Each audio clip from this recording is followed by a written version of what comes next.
Welcome back guys. स्वागत है आपका मेरा यूट्यूब चैनल MNT चैनल में। और आज का हमारा टॉपिक है हेमेटोलॉजी के बारे में। इसमें हम पढ़ेंगे कि हेमेटोलॉजी में हम क्या क्या स्टडी करते हैं और उसके बारे में, उसके फंक्शंस के बारे में हम डिस्कस करेंगे। और इस वीडियो में हमारा ऑब्जेक्ट्स, जो मेन ऑब्जेक्ट हैं, वो रहेंगे at this end of this lecture the students will know. आपके किसी इस लेक्चर्स के एंड में the anatomy of blood, the function of plasma and the structure and function of erythrocytes, leukocytes and thrombocytes. Erythrocytes को हम RBC भी बोलते हैं, रेड ब्लड सेल्स, और ल्यूकोसाइट्स को हम वाइट ब्लड सेल्स बोलते हैं, और ये थ्रोम्बोसाइट्स को हम प्लेटलेट्स भी बोलते हैं, जैसा कि आप सब जानते होंगे। अगर आपको ये वीडियो अच्छी लगे तो प्लीज़ मेरे चैनल को सब्सक्राइब करें, जिससे कि मैं आपके लिए ऐसी ऐसी और नई वीडियोस बनाता रहूं। आगे बढ़ते हैं तो हम इंट्रोडक्शन देखते हैं। Introduction of haematology represented about 8% of total body weight. Average volume जो होता है हमारे ब्लड का इन वुमेन, वो होता है 5 लीटर्स, और मैन के अंदर 5.5 लीटर्स होता है। ठीक है, 5.5 litre consist of 3 type of cells element. जो सेलुलर एलिमेंट होते हैं हमारे ब्लड के अंदर, वो 3 टाइप्स के होते हैं। पहला है हमारा इरिथ्रोसाइट, रेड ब्लड सेल, और leukocyte, white blood cells, and platelets, जिसको हम थ्रोम्बोसाइट्स भी बोलते हैं। नेक्स्ट है हमारा पॉइंट है these are suspended in complex liquid called plasma। ये जो हमारे इरिथ्रोसाइट्स और ल्यूकोसाइट्स एंड प्लेटलेट्स हैं, वो हमारे जो लिक्विड प्लाज्मा होता है उसके अंदर प्रेजेंट रहते हैं। ठीक है, नेक्स्ट है हमारा 99% of cells are erythrocytes. Most important है, जैसे कि हमारे जो 99% सेल्स होते हैं ब्लड के अंदर, वो हमारा मोस्टली एरिथ्रोसाइट्स होते हैं, जो हमारा ब्लड में ऑक्सीजन सप्लाईज को देते हैं। ठीक है, नेक्स्ट है हमारा हेमेटोक्रेट। हेमेटोक्रेट, और उसको हम पैक्ड सेल वॉल्यूम PCV भी बोलते हैं। हेमेटोक्रेट और packed cell volume is defined as the percentage of total blood volume occupied by erythrocytes.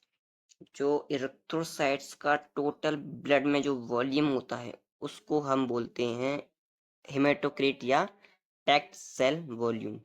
ठीक है, नेक्स्ट है हमारा plasma. Plasma plasma accounts plasma accounts for the remaining volume. Hematocrit average 42% of women and 45% of men। ठीक है, next point है हमारा plasma. Briefly, ठीक है, प्लाज्मा functions of plasma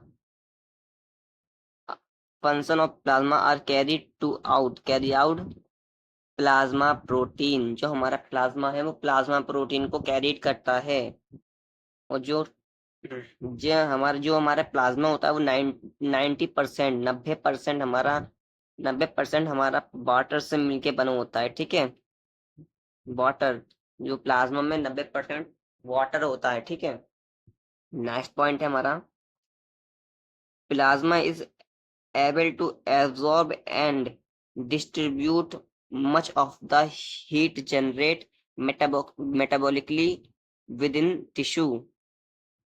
ठीक है ना, most abundant electrolyte in the plasma are sodium and calcium. अगर आपको इस वीडियो में कुछ भी डाउट हो तो प्लीज़ मुझे कमेंट सेक्शन में ज़रूर बताइए, जिससे मैं आपका डाउट का, और वीडियो सही लग रही हो तो आप प्लीज़ चैनल को सब्सक्राइब भी करिएगा। जो हमारा मोस्ट इम्पोर्टेंट क्वेश्चन है ये प्लाज्मा से रिलेटेड, कि प्लाज्मा के अंदर कितने टाइप्स के प्रोटीन होते हैं। तो इसका आंसर है 3 ग्रुप ऑफ प्लाज्मा प्रोटीन्स। ठीक है, इसमें हमारा आता है, पहला है एल्बुमिन, दूसरा ग्लोबुलिन एंड तीसरा फिब्रिनोजिन। जो फिब्रिनोजिन होता है हमारा क्लॉट फॉर्मेशन के लिए इम्पोर्टेंट रोल प्ले करता है। ठीक है, इतना समझ आया। अभी हमने प्लाज्मा के बारे में पढ़ा, अब हम नेक्स्ट पढ़ेंगे इरेथ्रोसाइट, जिसको हम रेड ब्लड सेल्स भी बोलते हैं। ये ऑक्सीजन को कैरी करता है। इसका जो primary function function to transport oxygen and transport oxygen transport in primary function to transport oxygen in the blood. ठीक है, ये ट्रांसपोर्ट डबल हो गया, सॉरी। नेक्स्ट है हमारा 5 billion erythrocytes clinically in are red blood cell count. ठीक है, जो हमारी नॉर्मल रेंज होती है रेड ब्लड सेल्स की हमारे ब्लड के अंदर, वो 4 से 5 मिलियन होती है, 5 बिलियन, सॉरी 5 बिलियन होती है। ठीक है, नेक्स्ट है हमारा haemoglobin. Haemoglobin is transported by erythrocyte. जो हीमोग्लोबिन होता है हमारे इरेथ्रोसाइट्स के अंदर प्रेजेंट रहता है। ठीक है, नेक्स्ट है हमारा हीमोग्लोबिन कंसिस्ट ऑफ 2 पार्ट। जो जो हमारा हीमोग्लोबिन होता है वो हमारे आरबीसी का मेन कंपोनेंट होता है। ठीक है, हीमोग्लोबिन 2 पार्ट में डिवाइड होता है, हीम एंड ग्लोबिन। तो हम पहले हीम के बारे में डिस्कस करेंगे। हीम है the heme the heme group contain an iron atom। ठीक है, in the centre of a disk within the globin protein. The iron atom is in the form of Fe। ठीक है, Fe मतलब ferrous. ठीक है, and and can bind to oxygen। जो oxygen bind to oxygen molecule through ion including डिप्लोफोर्स। जो हमारे haem के अंदर आयरन होता है वो ऑक्सीजन के मॉलिक्यूल से बाइंड हो जाता है और फिर उसको टिश्यू के पास ले जाके ऑक्सीजन टिश्यू को ले लेती है और फिर उसके बाद में ये कार्बन डाइऑक्साइड को लंग्स के पास ले जाता है। ठीक है, नेक्स्ट है ग्लोबिन। अब जो आयरन इतना काम कर रहा है, ये him him him protein him molecule जो हमारा इतना काम कर रहा है, ऑक्सीजन को कैरी कर रहा है, ऑक्सीजन को लंग्स से लेकर टिश्यू तक ले जा रहा है, इसमें थोड़ी बहुत एनर्जी लग रही है। जो एनर्जी है, एनर्जी का मेन सोर्स हमारा ग्लोबिन है। द आगे पढ़ता हूँ। The globin group is the protein that help red blood sales carry ले जाने में और ऑक्सीजन को पकड़ने में हेल्प करता है। Carry and hold oxygen in place as as it as it moves throughout the body. ठीक है, नेक्स्ट पॉइंट हमारा hemoglobin combine with carbon dioxide to transport gas form from tissue to lungs. ठीक है, hemoglobin combine with carbon dioxide, जैसा कि मैंने आपको बताया, वो कार्बन ऑक्सीजन लेके आता है और कार्बन डाइऑक्साइड के साथ बाइंड हो जाता है। ठीक है, combine with the carbon dioxide transport gas from tissue to lungs. अब ये हमारा जो ब्लड होता है, नेक्स्ट पॉइंट है बफर एसिड्स। पहले मैं आपको बफर के बारे में बता दूं, बफर इसमें कहाँ से आता है। जो हमारा हीमोग्लोबिन होता है उसको आरबीसी होता है, आरबीसी के सरफेस पे बफर एसिड होता है, बफर एसिड प्रेजेंट होता है। ठीक है, जो बफर एसिड का काम होता है, buffer acid so that it mainly alters the pH of the blood.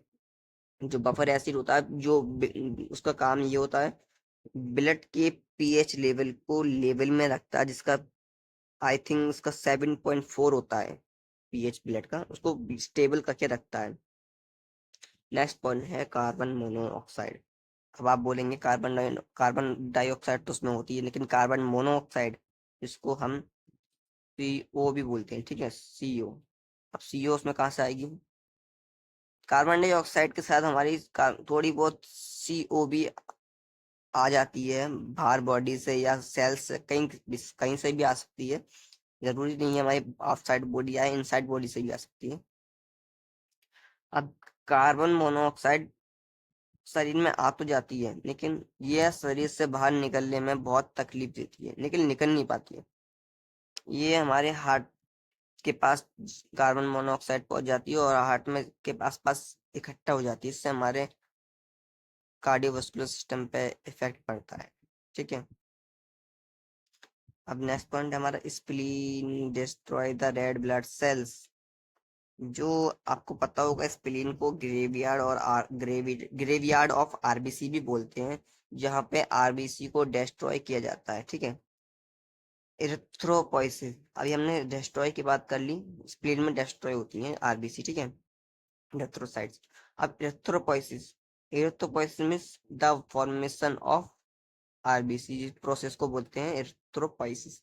Erythropoiesis is the generation of new red blood cells। ठीक है, erythropoiesis is the generation of new red blood cell। ठीक है। Next point है हमारा, erythrocyte are generally produced by first yolk sac first. ठीक है, erythrocytes are generally produced by yolk sac first. अब आप बोलोगे yolk sac में आरबीसी कैसे डेवलप हो सकती है? जब हम मदर के जब फीटस मदर के यूट्रस में होता है, जब उसका योग साक जो होता है, तभी से आरबीसी का डेवलपमेंट बेबी के अंदर होने लगता है। ठीक है।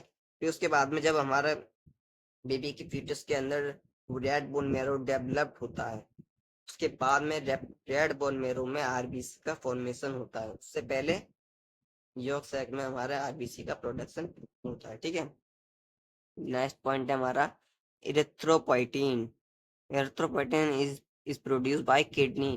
किडनी हमारा हार्मोन भी रिलीज करती है, जिसको हम इरिथ्रोपोइटिन बोलते हैं। इरिथ्रोपोइटिन मेन रोल प्ले करता है इरिथ्रोपोइसिस में।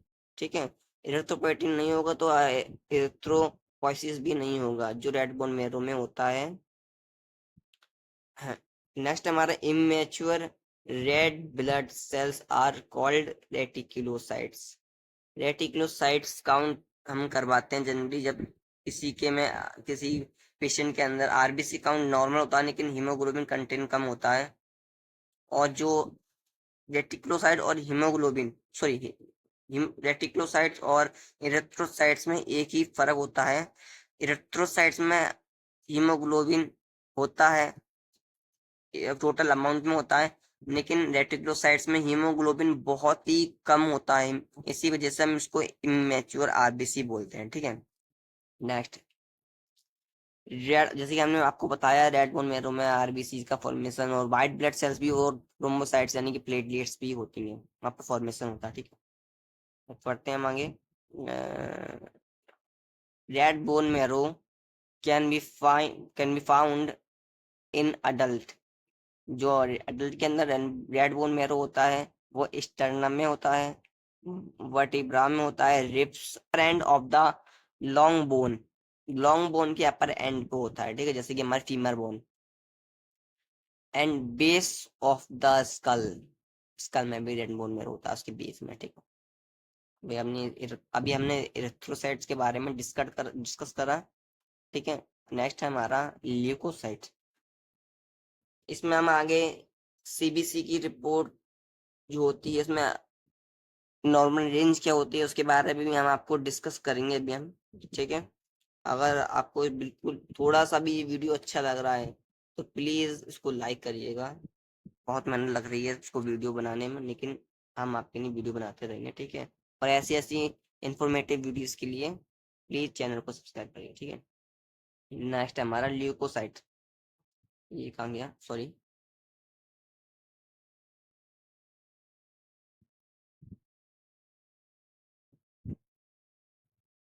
Leukocytes also known as the white blood cell. ठीक है। मोबाइल यूनिट होती है। मोबाइल का मतलब, ये जो यूनिट होती है मोबाइल होती है, चलती फिरती है बॉडी के अंदर, एक जगह नहीं रहती है।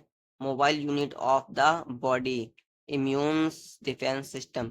ये मोबाइल यूनिट डिफेंस सिस्टम की मोबाइल यूनिट होती है जो बॉडी में एक जगह से दूसरी जगह मूव करती है, ठीक है। Functions outside of function outside the blood, ठीक है। Next point, leukocytes work by phagocytosis. Phagocytosis एक प्रोसेस है जिसमें बैक्टीरिया को बैक्टीरिया हमारे बॉडी के अंदर एंटर करता है तो वाइट ब्लड सेल्स बैक्टीरिया को इनगल्फ कर लेती है, अपने अंदर ले लेती है, उसको हम फैगोसाइटोसिस बोलते हैं, ठीक है। 5 different types of leukocyte, different types के भी ल्यूकोसाइट्स होते हैं, जो 5 टाइप होते हैं, ठीक है। इसमें हमारा आगे डिस्कस करेंगे, ठीक है। नेक्स्ट है हमारा जी the lack of haemoglobin. Haemoglobin बिल्कुल भी नहीं होता है इनके अंदर, कलरलेस होती है, इनका कोई कलर नहीं होता है, अनलेस स्टेन।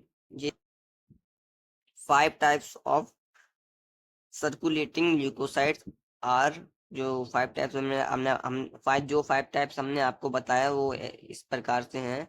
न्यूट्रोफिल्स हैं, इसिनोफिल्स हैं, बेसोफिल, मोनोसाइट्स एंड लिम्फोसाइट्स, ठीक है। अब पॉलीमॉर्फ न्यूक्लियर ग्रेनुलोसाइट्स। पॉलीमॉर्फ का मतलब उसका न्यूक्लियस का आकार अलग अलग प्रकार का होता है, जो उसके नाम के उसके टाइप्स के ऊपर डिपेंड करता है, ठीक है। आगे हम बताते हैं। Polymorph nuclear granulocytes are the neutrophils, eosinophils and basophils, ठीक है। Monocytes and lymphocytes are known as mononuclear granulocytes. जो मोनोसाइट्स एंड लिम्फोसाइट्स होते हैं उनके अंदर एक ही न्यूक्लियर होता है, इसको हम ग्रेनुलोसाइट्स भी बोलते हैं, ठीक है। इसके अंदर ग्रेनुल्स, अब ये ग्रेनुलोसाइट्स और अग्रेनुलोसाइट्स नाम कैसे पड़ा। जो ग्रेनुलोसाइट सेल्स हैं, इसिनोफिल्स, न्यूट्रोफिल्स एंड बेसोफिल, इनके न्यूक्लियस के अंदर ग्रेनुल्स, फाइन ग्रेनुल्स प्रेजेंट रहते हैं। और मोनोसाइट्स एंड लिम्फोसाइट्स के न्यूक्लियर में कोई भी ग्रेनुल्स नहीं होता है, ठीक है।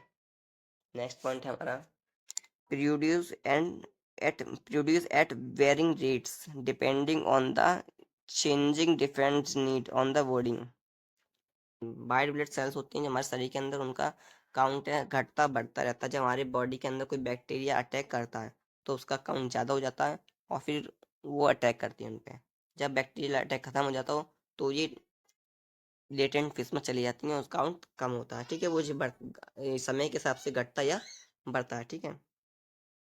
नेक्स्ट पॉइंट है हमारा ल्यूकोसाइट्स ओरिजिनेट। जो हमारी ल्यूकोसाइट्स होती हैं वो कहाँ बनती हैं। Leucocyte originate from haemopoietic stem cells in the red bone marrow, ठीक है। सारी सेल्स जो होती है रेड बोन मेरो में बनती हैं। Granulocytes and monocytes are produce only in the red bone marrow, ठीक है। Granulocytes and monocytes are produced only in the red bone marrow। आप बोलोगे लिम्फोसाइट कहाँ है। लिम्फोसाइट के बारे में हम अभी डिस्कस करेंगे, इसके पहले हम थोड़ा सा ही हीमोपोइसिस का डिस्कस करते हैं, ठीक है। Hemopoiesis. Hemopoiesis, all blood cell type ultimately originate from the same undifferentiated pluripotent stem cells, ठीक है। जो all types of blood cells होती हैं, पीएससी सेल होती हैं, जो पीएससी सेल्स होती हैं प्लूरिपोटेंट स्टेम सेल्स वो ओरिजिनेट करती हैं, ठीक है। Bone marrow produce all circulating blood cell except lymphocytes, these are produced by lymphoid tissue। जो हमारी lymphocyte दो टू टाइप्स की होती हैं, B lymphocytes and T lymphocyte। T lymphocytes and B lymphocyte दोनों प्रोड्यूस बोन मैरो में होती हैं, लेकिन टी lymphocyte मैच्योर होने के लिए थाइमस ग्लैंड में जाती हैं, जो lymphoid टिश्यू होता है वहां पे जाके जो टी lymphocyte वो मैच्योर होती हैं, ठीक है। और बी lymphocyte मैच्योर भी बोन मैरो में होती है और प्रोड्यूस भी ही बोन मैरो में होती है। आगे हम कंटिन्यू करते हैं ल्यूकोसाइट्स के बारे में जो हमने पहले पढ़ा था। Neutrophils accomplice bacterial infection. जो न्यूट्रोफिल्स होती हैं ओनली बैक्टीरियल इन्फेक्शन में हाई होती हैं, बाकी ये नॉर्मल रेंज में ही रहती हैं। जो बैक्टीरियल इन्फेक्शन होता है ये न्यूट्रोफिल्स ओनली अटैक्स करती हैं, ठीक है। eosinophils associated with allergic condition and internal parasitic infection, जो है जब हमारी बॉडी में कोई एलर्जी होती है या पैरासाइटिक इन्फेक्शन होता है जब, तो इसिनोफिल्स काउंट जो हाई होता है, ठीक है। नेक्स्ट है basophil. Basophil disappears in the connective tissue. Next, basophils secreted histamine heparin, और हेपेरिन जो नेचुरल एंटीकोलिन होता है हमारे ब्लड के अंदर, जो ब्लड को क्लट होने से बचाता है, बेसोफिल रिलीज करती है, ठीक है। नेक्स्ट है हमारा मोनोसाइट्स और फेगोसाइट्स। फेगोसाइट्स, हाँ वो मैंने हमने हमने बताया था आगे, मोनोसाइट्स होती हैं वो फेगोसाइटिक प्रोसेस को शो करता है, ठीक है। Provide immune defence against target. अभी हमने बताया जो लिम्फोसाइट टू टाइप्स की होती हैं, बी लिम्फोसाइट, एंटी लिम्फोसाइट। जो बी लिम्फोसाइट होती हैं प्रोड्यूस करती हैं एंटीबॉडीज, एंटीबॉडीज को प्रोड्यूस करती हैं। टी लिम्फोसाइट का काम होता है destroy cell mediate immune response, ठीक है। इतना हमने पढ़ लिया। एरिथ्रोसाइट पढ़ लिया, प्लाज्मा पढ़ लिया एंड ल्यूकोसाइट्स, ये तीनों के बारे में मैं ब्रीफली डिस्कस करा, ठीक है। नेक्स्ट है हमारा प्लेटलेट।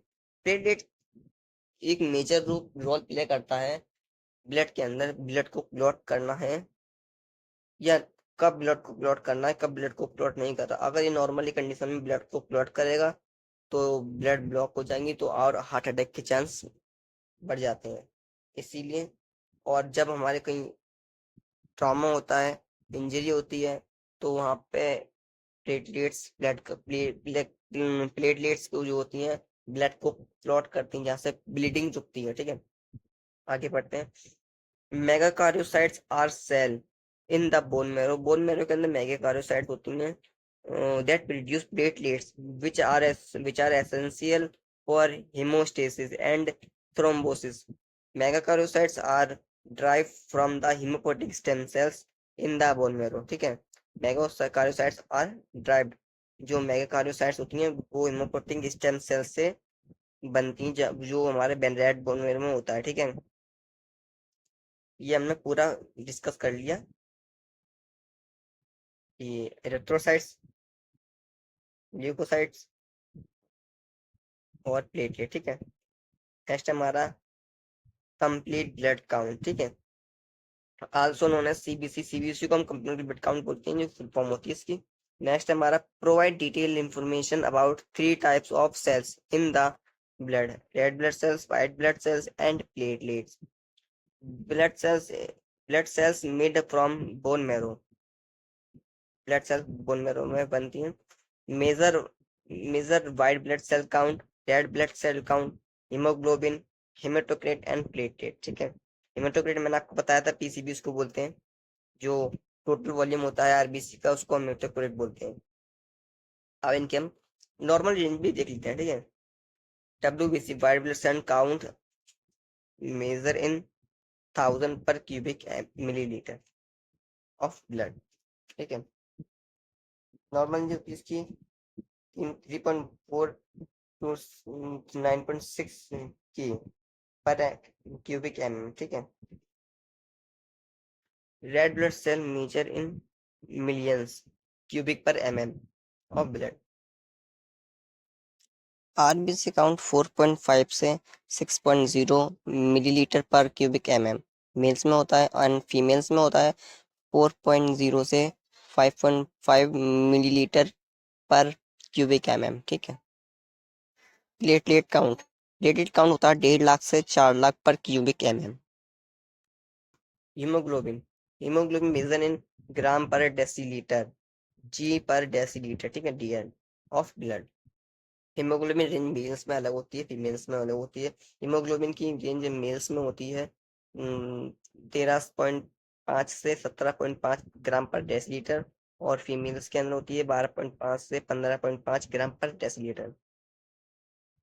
हेमेटोक्रिट जो था हमारा परसेंट में मेजर करते हैं। Hematocrit is the percentage of red blood cells in relation relation to your total blood volume. Hematocrit का नॉर्मल रेंज होता है, हेमेटोक्रिट को एससीटीबी बोलते हैं, 41% से 52% मील्स के अंदर। एंड 36% से 48% फीमेल्स के अंदर होता है। अब बात करते हैं इन डिसीज के बारे में। इन डिसीज आरबीसी से रिलेटेड होती है। हम उसके बारे में बताते हैं आपको इन डिसीज के बारे में। MCV, average red cell volume, ठीक है, average red cell volume, measure in FL, fem femtometre, ठीक है, इसकी नॉर्मल रेंज होती है 80 से 100 एफएल, ठीक है। MCH, average red cell hemoglobin concentration, इसको हम मेन सेल हीमोग्लोबिन भी कहते हैं। मेजर इन पिकोग्राम, वॉल्यूम इसका होता है 27 से 32 picogram.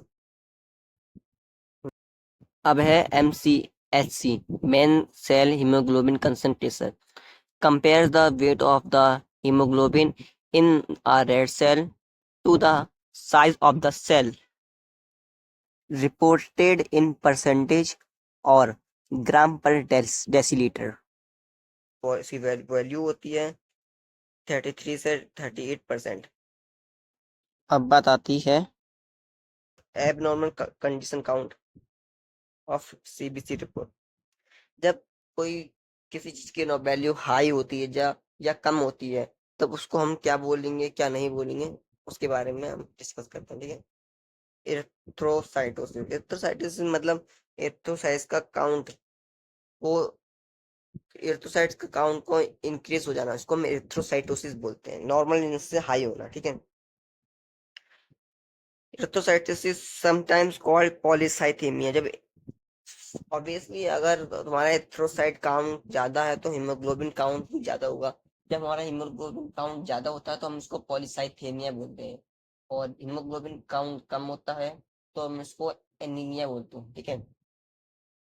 Polycythaemia means having a high concentration of red blood cell in your blood, ठीक है। नेक्स्ट पॉइंट है हमारा erythrocytopenia, it also known as erythropenia, is a medical condition that cause a deficiency of red blood cell of a of a redi- of a reduction in the amount of hemoglobin in the red blood cell, RBCs. Thrombocytosis is a disorder in which your body produces too many platelets. ये disorder होता है जो हमारी platelets को high कर देता है, ठीक है। Thrombocytopenia is a condition where the number of platelets in your blood is lower than normal range, ठीक है। Leukopenia, decrease in number of leukocytes. Leukocytosis in num Leukocytosis, increase in number of leukocytes in blood. Neutrocytopenia, decrease neutrophil count, ठीक है। Neutrocytosis, increase neutrophil count। ये कुछ other condition जो हमारी RBC से related होती हैं, ठीक है। अनाइसोसाइटोसिस, markedly markedly markedly different size of red blood cells. Poikilocytosis, significant various shape of erythrocytes. Megacytosis, macrocytosis, increase size of red blood cells. Microcytosis, decrease in size of cell. Helmet cell membrane, injured cell found in certain conditions. और next point हमारा spherocytes, dense spherocytes, dense stain red cell lacking of central polar। Next हमारा diameter target cells have a central R of hemoglobin pigment surrounded by relatively clear R and peripheral rim of hemoglobin to center of cell। ये हो गया हमारा lecture complete. अगर आपको ये lecture अच्छा लगा हो तो प्लीज हमारे चैनल को सब्सक्राइब कर दीजिए और लाइक करिए, और वीडियो को अपने फ्रेंड्स के साथ भी शेयर करिएगा, और ज़्यादा से ज़्यादा शेयर करने की कोशिश करें, जिससे हम आपको ज़्यादा से ज़्यादा शेयर करने की कोशिश करें और हमें इससे मोटिवेशन मिलती है, ठीक है। इससे हमें मोटिवेशन मिलती है और हम आपके लिए ऐसे ही इंफॉर्मेटिव वीडियो बनाते रहेंगे। Thanks you. Thank you. Bye. Bye.